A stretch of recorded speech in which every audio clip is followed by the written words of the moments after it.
सत्य की विजय में आपका स्वागत है। मैं हूं विजय त्रिवेदी।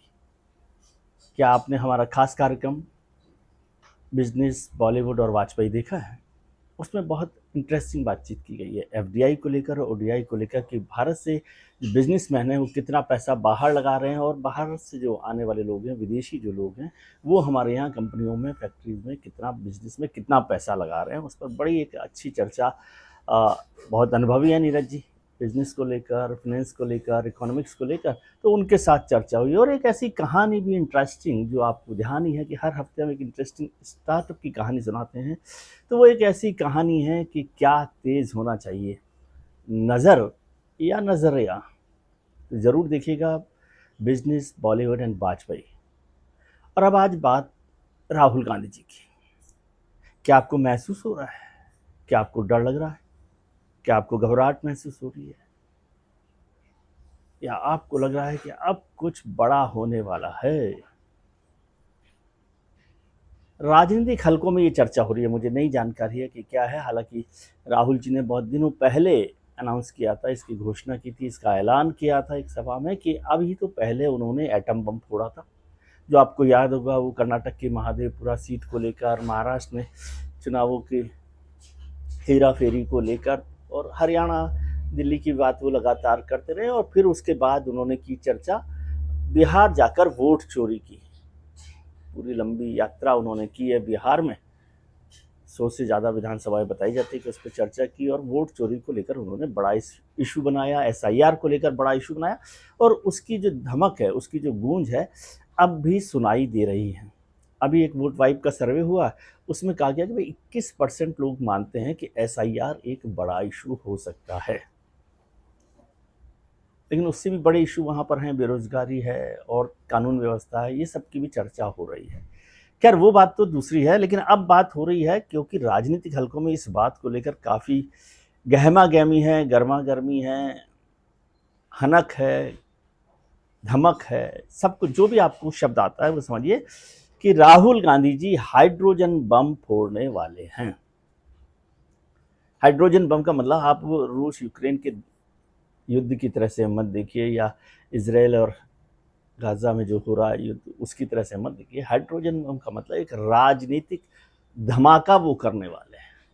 और ज़्यादातर लोगों का मानना है कि ये राजनीतिक धमाका भी वोट चोरी को लेकर, वोटों की हेरा फेरी को लेकर, चुनावों में गड़बड़ी को लेकर होने वाला है, या कुछ ऐसा होने वाला है जिससे मोदी सरकार पर सवाल खड़े किए जा सके। संकट हो या ना हो, लेकिन सवाल खड़े किए जा सके। हालांकि बीजेपी के लोग कहते अरे साहब वो तो एटम बम तो फुस हो गया, क्या हो गया, कमाल, कुछ भी नहीं हुआ, सुप्रीम कोर्ट ने भी कुछ इस पर काम नहीं किया, लोग उसमें भरोसा नहीं करते। और रोज रोज रोज रोज रोज ये भेड़िया आया, भेड़िया आया, भेड़िया आया की बात करेंगे। तो जिस दिन भेड़िया आ भी गया किसी दिन, तो क्या होगा? कुछ नहीं होगा। और जिस वोट सिस्टम से, जिस वोटिंग सिस्टम से, जिस इलेक्शन कमीशन के अधीन, जिन ईवीएम के साथ आपने 52 से 99 सीटों पर आ गए, 100 सीटों पर आ गए, 240 सीटें विपक्ष की हो गई, तेलंगाना में सरकार बन गई, कर्नाटक में सरकार बन गई, हिमाचल में सरकार बन गई, उसके बाद भी आप वोट चोरी की बात कर रहे हैं, तो हजम नहीं होती। यार अब वो बात तो अलग है। तो मुश्किल सवाल यह है, परेशानी वाला सवाल यह है, राजनीतिक सवाल यह है कि क्या राहुल गांधी जी हाइड्रोजन बम फोड़ने वाले हैं?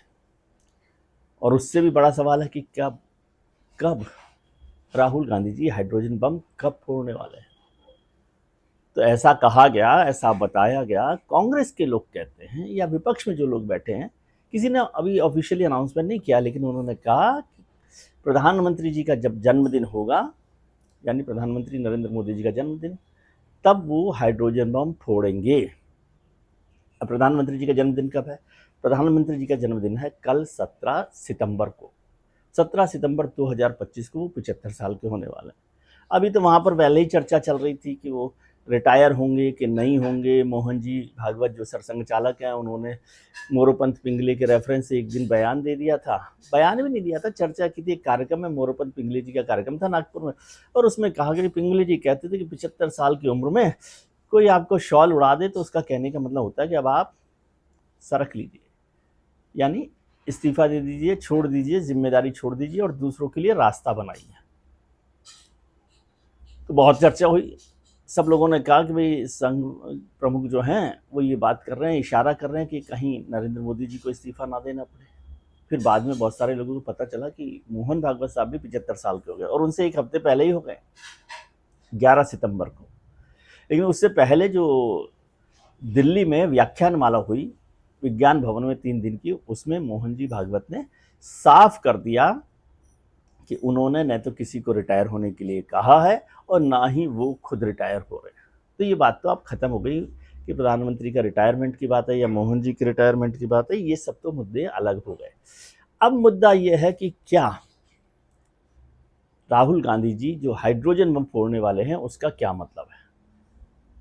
बहुत सारे लोग कहते हैं कि अब महाराष्ट्र की बात हो गई, कर्नाटक की बात हो गई, हरियाणा की बात कर ली उन्होंने, तमाम तरीके की बातें वहाँ पर हो गई है। तो अब यदि वो 17 सितंबर को करने वाले हैं, यदि की बात है, मुझे नहीं पता कि हो रहा है कि नहीं हो रहा, मित्र लोग कहते हैं, इसलिए मैंने आपका कहा कि चर्चा कर लूँ। तो यदि ऐसा कर रहे हैं तो वो ज़रूर या जाहिर तौर पर उत्तर प्रदेश के विधानसभा चुनावों या लोकसभा चुनावों की चर्चा कर रहे होंगे। और उत्तर प्रदेश के लोकसभा चुनावों की चर्चा करेंगे तो क्या वो प्रधानमंत्री जी के संसदीय क्षेत्र वाराणसी की भी चर्चा करने वाले हैं।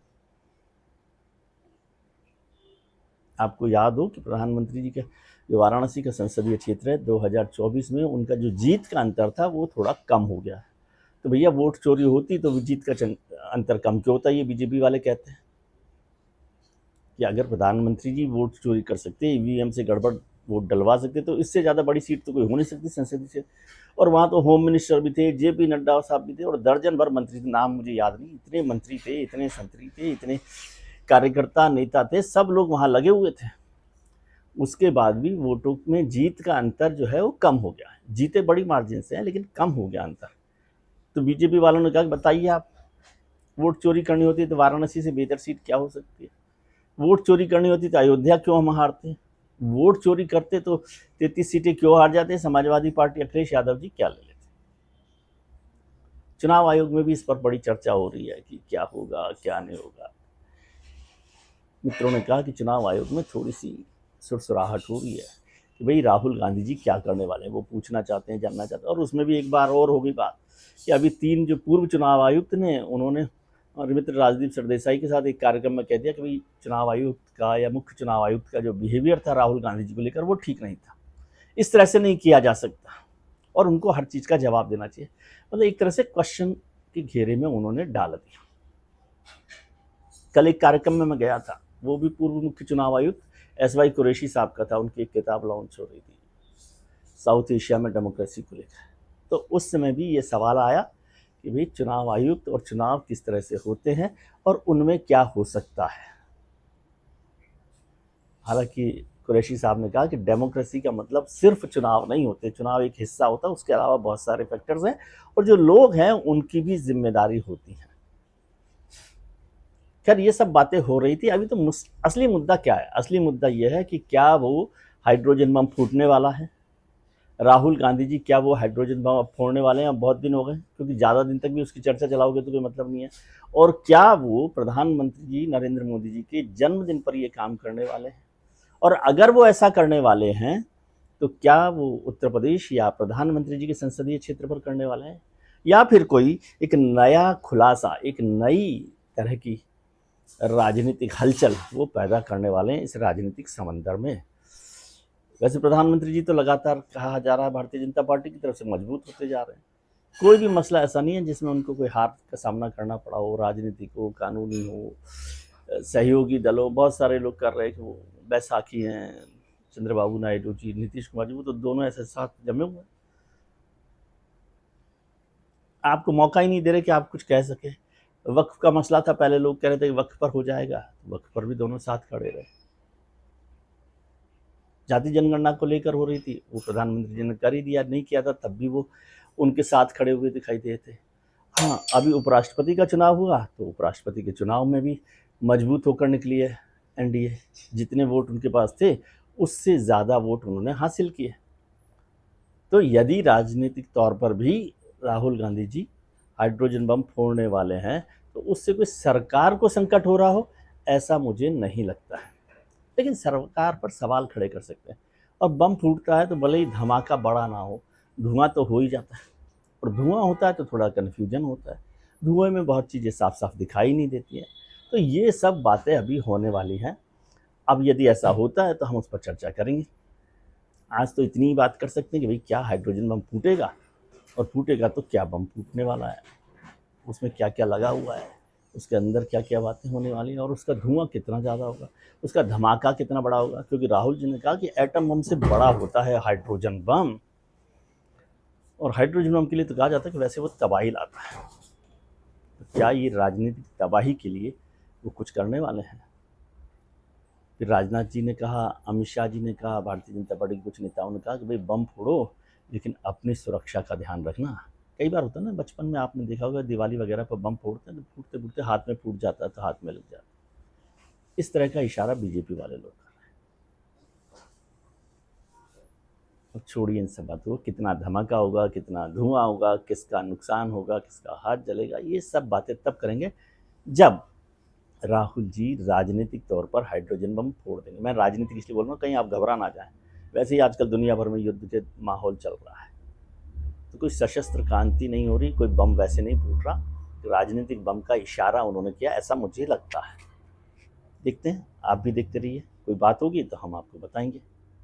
आप अपना ख्याल रखिए और उनका ख्याल रखिए जो आपका ख्याल रखते हैं। अपने मित्रों, परिजनों, रिश्तेदारों के साथ खुश रहिए, मस्त रहिए, व्यस्त रहिए, स्वस्थ रहिए। नमस्कार, प्रणाम, आभार, शुक्रिया।